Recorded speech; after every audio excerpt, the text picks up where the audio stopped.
તમને બધાને એમ થતું છે કે મારા પેન્ટ શર્ટમાં સંતો, પેન્ટ શર્ટ વાળા સંતો હોય, આવું થાય કે ના થાય? હે, હમણાં ભેંસ પડે કેવું ટીલું કર્યું હોય માથામાં, આટલી લોબી દાઢી વધારી હોય, ભગવા કપડાં પહેર્યા હોય અને આવી 4-5 માળાઓ પહેરી હોય, તો તમે બધામાંથી 25 જણા ઉભા થઈને પગે પડવા આવું કે ના આવું?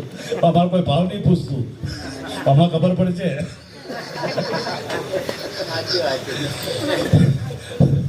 વિશેષ વાતો તો આજે બહુ આનંદ કરાવવાનો છે. આજે કમળાબાને આપણે એમના નિમિત્તે આજે બધાએ આપણે આનંદ કરવાનો છે.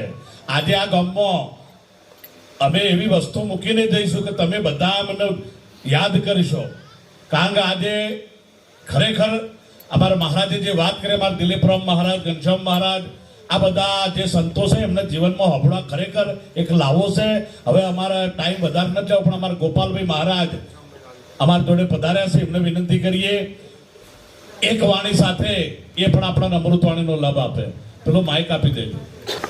બોલો સદગુરુ મહારાજની, મોહનરામ મહારાજની, નિરોધ મહારાજની.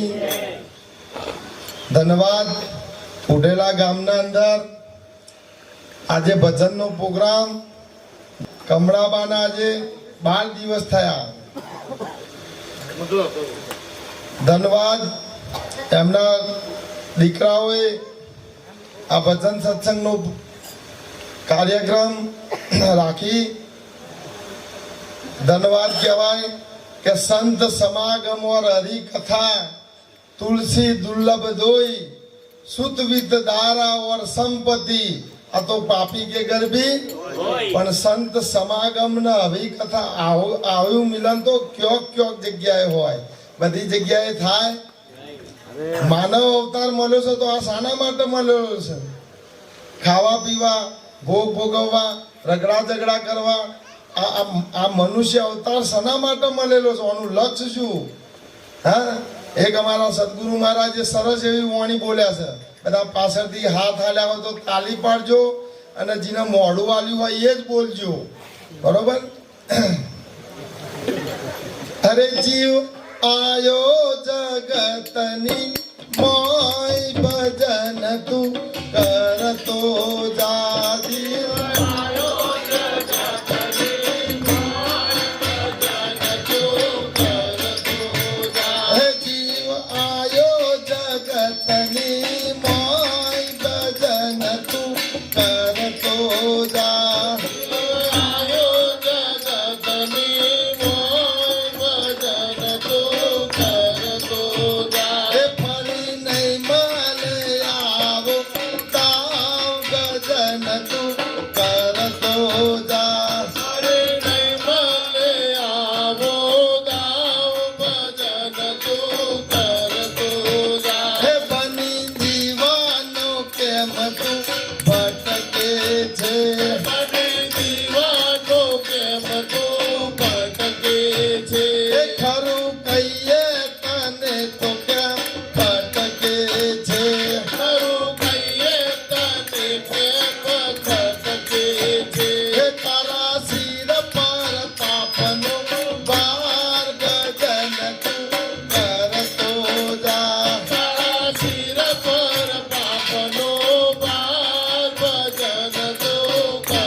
તે લેવા જેવું તો કોઈ અને પછી ફેરો જેવો જો હા સમજી લેવાનું, બહુ દાદુ બોલવાનું. જો ભજન નહીં કરો, હા તમારા નિસ્વરૂપની ઓળખાણ નહીં કરો તો મનુષ્ય અવતાર મળ્યો ખરો પણ કોઈ ઊનું લક્ષ્ય કહેવાય. આ ભજન કરવાનું શાના માટે? તમારે પોતે પોતાને ઓળખવાનો છે. તમે બધાને ઓળખો છો, બધાને તમે ઓળખો કે નહીં? માતા મહાદેવ બધાને તમે ઓળખો છો. લો ઘર ઉપર બેઠો છે એને શું કહેવાય? ખોડિયાર માને ઓળખો છો ને? અને વાઘ ઉપર બેઠો હોય ને અંબે માં, હા અને કુકડા ઉપર બેઠો હોય ને ઓળખો છો ને? આ બધા દેવી દેવતાઓનો તો તમે ઓળખો જ છો, પણ તમે તમને ઓળખતા ચમ નથી ઓળખતા. એનું કારણ શું છે? ચમ કે તમે ખોરવામાં પડ્યા છો. ચોખા સમજ? અત્યાર ઊંધી ખોર કર્યું છે. કોઈ જપમાં, કોઈ તપમાં, કોઈ તીરથમાં, કોઈને વ્રત કર્યું, કોઈને ધ્યાન કર્યું, કોઈને ધારણા કરી, કોઈને લુગડો બદલી નાખ્યો, કોઈને પીરો પહેરી નાખ્યો, અમુક હમુદા નાગા થઈ ગયા. પણ આ પરમાત્મા મળ્યો કેમ નથી મળતો? કે ખોર ના ખબર નહીં ઈશ્વર રહેશે અંતરની માય. ખબર નહીં ઈશ્વર રહેશે અંતરની નહીં. ખોર નાન ખબર નહીં ઈશ્વર રહેશે અંતરની માય. ખોડતાન ખબર નહીં ઈશ્વર રહેશે અંતરની નહીં. અરે ખોર તો ખોરવાની રીત નથી જાણતો.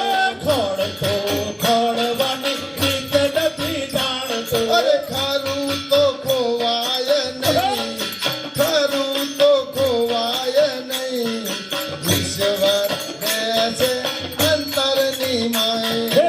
ખરું તો ખોવાય નહીં, ખોડતાન ખબર નહીં ઈશ્વર રહેશે અંતરની નહીં. ચોર્યા સર તમારા ઘટોઘટના અંદર અત્યારે હાલ પરિપૂર્ણ પરમાત્મા મોજૂદ છે. જો આ અત્યારે હાલ મોજૂદ ના હોય તો ઘેરથી અહીં અવાય અને અહીંથી ઘેર જવાય. આ દેખાય, આ ઓખે દેખાય, દેખાય. આ કોણ જોઈ રહ્યો છે? આ કોણ બોલી રહ્યો છે? આ કોણ પગે ચાલી રહ્યો છે? કોનો વિચાર કરવાનો. મારાથી બહુ બોલાતું નહીં, મહાપુરુષો વધારે છે, થોડું ઘરું બેસી ગયેલું છે. આટલેથી વાત અમારા મોટાભાઈ ઘનશ્યામભાઈ ઉઠાવશે. આટલેથી વાણીને વિરો માલું. બોલો સદગુરુ મહારાજ.